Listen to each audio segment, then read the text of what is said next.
اس اشرے میں زیادہ رمضان شریف میں زیادہ کثرت سے کیا پڑھنا چاہیے؟ رمضان شریف میں زیادہ قرآن کریم کی تلاوت کرنی چاہیے، مولانا تو یہی فرماتے ہیں۔ اب جو دن شروع ہو رہا ہے نا، قرآن پاک تو پڑھنا چاہیے اس مہینہ میں، بہت اس کی تلاوت اعلیٰ کام ہے۔ اب جو دن شروع ہو رہا ہے نا آخری، ان میں جو ام المومنین عائشہ صدیقہ رضی اللہ تعالیٰ نے اللہ کے رسول علیہ السلام سے پوچھا تھا نا، وہ چاہیے میرے بھائی بہنیں ساری دعائیں چھوڑ کر نا ان دنوں میں زیادہ اس دعا کو پڑھیں۔ انہوں نے پوچھا تھا کہ یا رسول اللہ اگر میری زندگی میں یہ راتیں آئیں جن میں امکان ہے کہ لیلۃ القدر ہو، تو آپ نے فرمایا یہ پڑھنا اللہم انک عفو تحب العفو فاعف عنی۔ یہ دعا جو ہے نا میری بہن یہ ان دنوں میں بہت پڑھے، تسبیحیں کرے کہ اللہ تو معاف کرنے والا ہے، معاف کرنے کو تو بہت اچھا سمجھتا ہے، میں بھی قصوروار ہوں، مجھے معاف فرما۔ اور ایک دعا جو ہے نا ہم چلو اب وقت یہ ذرا لکھوا دیں، اللہم انک عفو عین فے وا، عفو واو پر شد آ جائے گی نا، دو پیش عفو درگزر اردو کا ہی لفظ ہے نا، عین فے واو، عین پر زبر، فے پر پیش، پھر وا پر بھی شد اور دو پیش ہیں۔ اچھا انک عفو تحب، انک عفو تحب العفو، تحب آگے عفو، تحب العفو فاعف عنی۔ اور بند کرنے سے پہلے دو دعائیں اور، اب ختم یہ وقت ہے۔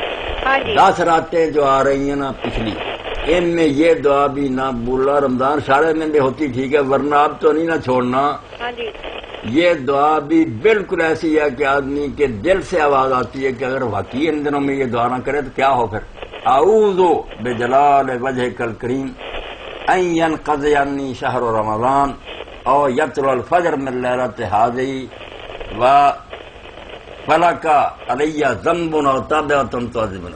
اللہ یہ رمضان کہیں اس طرح نہ ختم ہو جائے، یا آج کی رات کی فجر اس طرح نہ شروع ہو جائے کہ میرے ذمہ کوئی گناہ یا ایسی چیز ہو جس پر تو قیامت کے دن مجھے پکڑے۔ اگر ہے تو رمضان ختم ہونے سے یا آج کا دن چڑھنے سے پہلے پہلے ختم کر دے۔ یہ دعا بھی اعوذ بجلال وجہک الکریم ان ینقضی عنی شہر رمضان او یطلع الفجر من لیلۃ ہذہ وَلَكَ عَلَيَّ ذَنْبٌ أَوْ تَابِعَةٌ تُعَذِّبُنِي عَلَيْهِ۔ یہ میری مسجد سے بھی نا بچوں نے چھپائی ہوئی اور وہ تقسیم کرتے ہیں، لے لینی چاہیے، یہاں بھی شاید کسی کے پاس ہو۔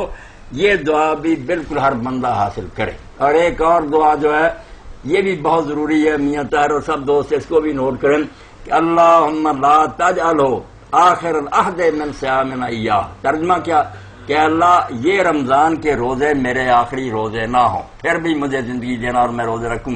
فَإِنْ فَعَلْتَهُ، اور اگر تو نے یہ فیصلہ کر لیا ہے کہ یہ میرے آخری ہیں، فَاجْعَلْنِي مَرْحُومًا، تو مجھے ان میں سے بنا دے جن پر رحم ہو گیا ہے۔ وَلَا تَجْعَلْنِي مَحْرُومًا، ان سے نہ بنانا جو رمضان میں بھی خالی ہاتھ رہے، محروم نہ پھر رکھنا۔ اگر قسمت میں موت ہی ہے تو پھر مرحوم بنانا، محروم نہ بنانا۔